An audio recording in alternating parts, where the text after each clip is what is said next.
বাঁশি বাজাচ্ছে আর নৃত্য করছে ওই যমুনার তীরে তীরে। আমি তখন কি দেখলাম জানিস? গোবিন্দের চরণে রুনু ঝুনু রুনু ঝুনু বাঁশি বাজছে, বাঁশি বাজছে। গোবিন্দের চরণে রুনু ঝুনু রুনু ঝুনু ওই নুপুর বাজছে, ভুল বললাম, নুপুর বাজছে, হ্যাঁ, আর বদলে বাজছে বাঁশি। কিন্তু ওই ডান চরণে নুপুর ছোট,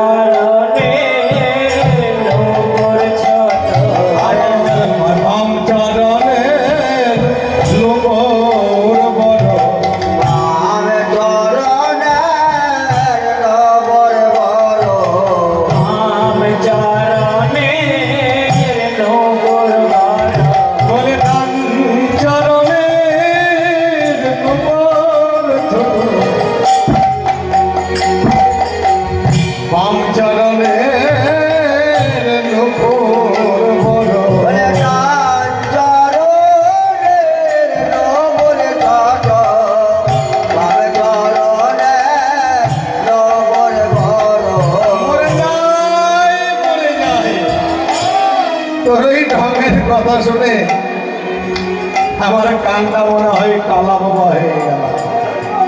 আরে রাধে, ওই নুপুর কি আর কোনোদিন ছোট বড় হয়? কি মা হয়নি? বাবা তোমরা নুপুর করো তো, একটা ছোট একটা বড় হয় কি? যদি হয় হয়তো সরকারের ঘরে নুপুর বানাতে দেওয়া আছে। গিয়ে দেখলাম এইভাবে ঝুলে দেখলাম, যে ঝুলে দেখে দেখছি একটা বড় একটা ছোট। তাহলে সেই নুপুরটা একেবারে মাথা বার করে ছুড়ে দিয়ে পালিয়ে আসবো, বলবো স্বর্ণকার ভাই তুই তোর কাছে এই নুপুরটা রাখ, আমি নেব না বলে পালিয়ে। কিন্তু আমার গোবিন্দের ডান চরণের নুপুর ছোট আর বাম চরণের নুপুরটা একটু বড়। কেন? এই তত্ত্বটা জানতে হলে একটু পিছিয়ে দিতে হবে। শাস্ত্র কথা, সত্যযুগে একদিন হয়েছে কি, এক গুরুদেব আর এক শিষ্য, দুজনে বসে আছে, গুরু শিষ্য।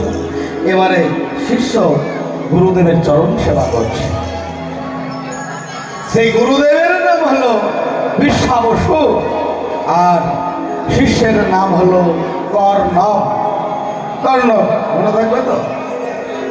এইবার বিশ্বাবসু গুরুদেবের চরণ সেবা করছে, কর্ণব চরণ সেবা করতে করতে অজান্তে অজ্ঞাতে আমার গুরুদেবের চরণে শিষ্য কর্ণবের নখের আঁচড় লেগে গিয়েছে। গুরু হয়ে যা, চলে যা, খণ্ড পাপন ছড়া করে ঘটায় করে আমার চরণ সেবা করছিস আর ওই নখ দিয়ে আঁচড় কাটছিস, দূর হয়ে যা, হতো ভাঙা কথা। গুরুদেব আমার অজান্তে আমার নখের আঁচড় লেগে গিয়েছে, গুরুদেব তুমি আমায় কৃপা করো নিজ গুণে। না বেটা, ওই ব্যাঙের মতো আমার চরণে আঁচড় মারছিস, গুরুর চরণ সেবাই তোর মতি নাই, ওই ব্যাঙের মতো আঁচড় কাটছিস। তাই আমি তো কবি সাপ দিলাম, তুই ব্যাঙ হয়ে যা।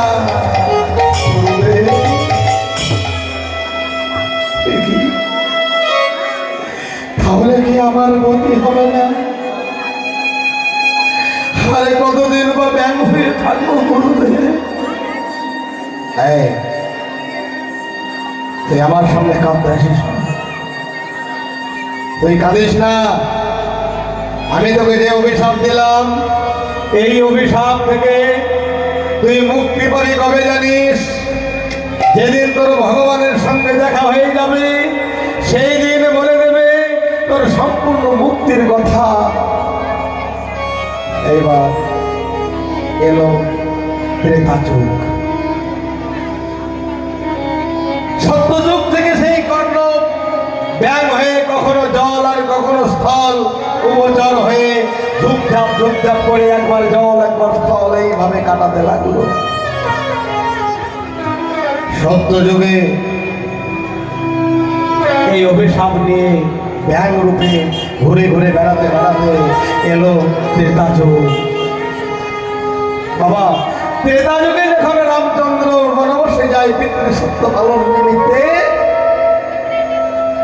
পিতৃ সত্য পালনের জন্য যখন গেল সীতা দেবী সঙ্গে আর অনুজ লক্ষণ সঙ্গে, লঙ্কেশ্বর রাবণ সীতা দেবীকে হরণ করে নিয়ে চলে যায়।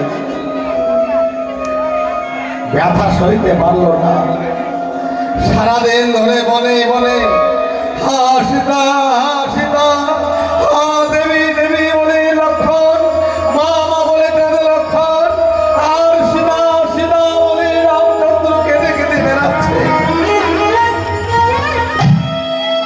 শান্ত ক্লান্ত হয়ে একটা বড় বৃক্ষের তলে উপবেশন করেছে দয়াল রাম আর অনুজ লক্ষণ।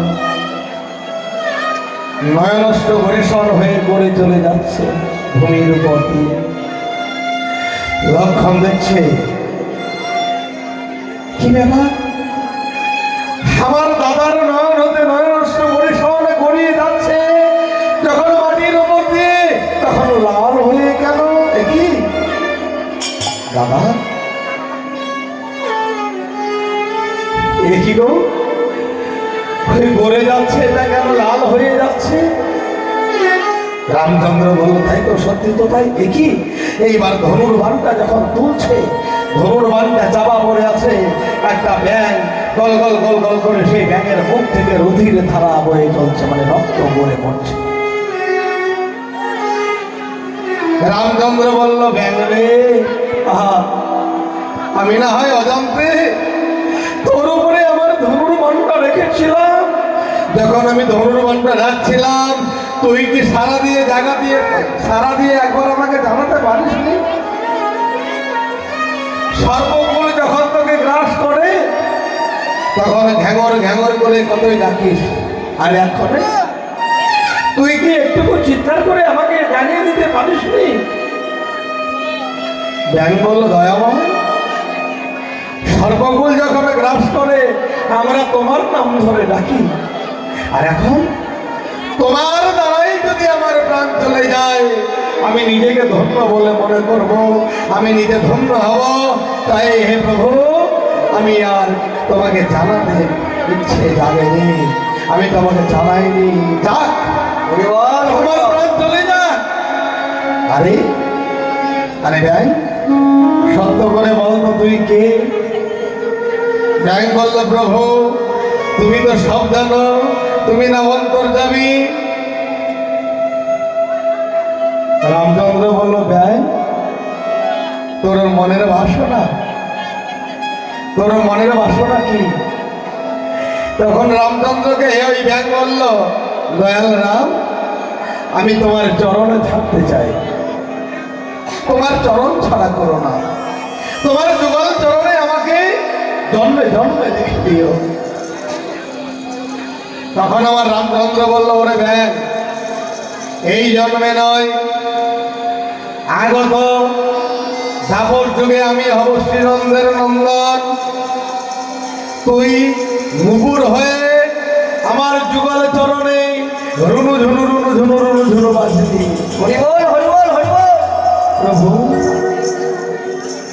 আমি তোমার চরণে নুপুর হয়ে বাজব। ওইটা কেউ বাজাতে কম বলো। আমি তোমার চরণে নুপুর হয়ে বাজব। হ্যাঁ মানলাম, কিন্তু আমার গুরুদেব মাগো, ওই ব্যাং বলছে আমার গুরুদেবের উপায় কি হবে তাহলে? রামচন্দ্র বলল, ও ব্যাং, তোমার গুরুদেবকে আমার চরণে লাগবো। কেমন করে জানো? তুমি তোমার যে ধর্মবল, তোমার যে কর্মফল, তার দরুন তুমি দাপর যুগে আমার মুকুর হয়ে থাকবে। তবে হ্যাঁ, তুমি একা নয়, তোমার গুরুদেব আর তুমি উভয়েই যুগল চরণে নুপুর হয়ে থাকবে।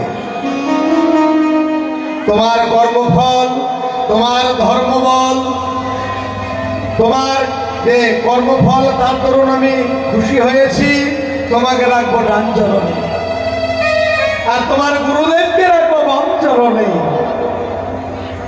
তবে হ্যাঁ, তুমি ডান চরণে যদিও থাকবে, যদিও তুমি না শিষ্য, আর উনি হচ্ছে তোমার গুরুদেব, তাই তুমি ডান চরণে থাকবে, একথা সত্য। কিন্তু ডান চরণের নুপুর অর্থাৎ তুমি হবে পরিমাপে একটু ছোট, আর তোমার গুরুদেব যখন থাকবে বাম চরণে, ওই বাম চরণের নুপুরটা মাপে হবে একটু বড়। বোঝা গেল? তাই আমার গোবিন্দের ডান চরণের নুপুর ছোট, ডান চরণের নুপুর ছোট, আর বাম চরণের নুপুর বড়। বাম চরণের নুপুর বড়। ডান চরণের